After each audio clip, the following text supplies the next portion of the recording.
хваля децата. Те наистина могат да четат и да пишат, но днес решихме, че няма да ви демонстрираме как четат, защото ще да е много изморително за тях. Но за това пък сме им подготвили по една грамота и по една книжка, която тези, които са на зелено училище, могат да си я сложат в раничката и да четем там. Само за мен без закъснена. Аз ще ви изпратя в коста с шампанско. Ами, значи някой ще получи книжка и грамота, а другите потупване по рамото май. Или шамарчета. Тези ги получавате вкъща. Така, и за да не се сърдите, по азбучен ред раздавам, защото те всички са състарели много. И всички заслужават награда, петличе.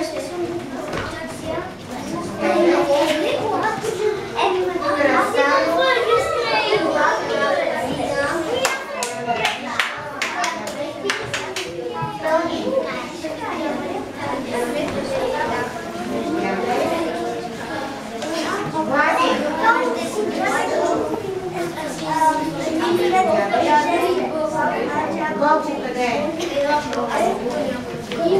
Гопо. Сега си ти. Коки. Ей, кукале. Иван е къде си?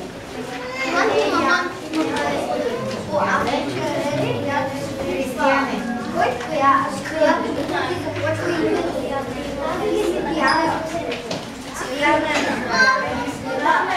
Джинки. Не можеш. Тия.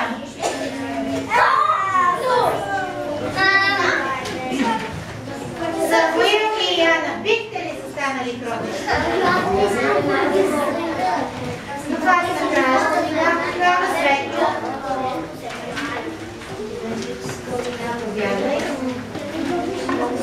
Станимире. Самуиле. Стефи. Да, първи път още не сте свършили.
Директорка иска нещо да ви каже.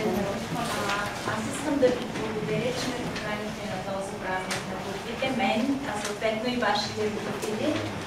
Искам да ви кажа, че аз съм била на много празници на буквите и това е един от най-хубавите празници. И много приятно ни изненадахте, ние се убедихме, колко сте вече умни, големи, грамотни, както казвате. Искам да поздравя вашите родители, какви умни деца имат, колко сте талантливи. И уверявам ви, първо не се съмняваме, че ще завършите всички първи класни. Така, госпожа Ганска, да, вече няма да ви наричаме така първолаци, нали така, а бъдещи второкласници, Или петокласници. Добре. Ще ни уверите ли всички нас, че освен, че знаете бъдете ли ги пишете толкова красиво? Вижте ми тетрадките отзад. Тетрадките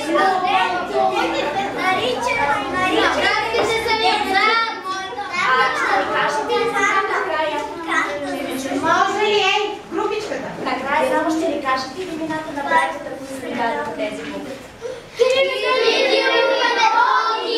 Браво!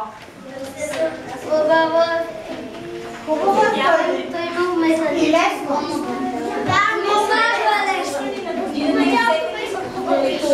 Такива хубави програмите ни правили, да ме каните за това. А утре ви каним на купон сутринта. Супер!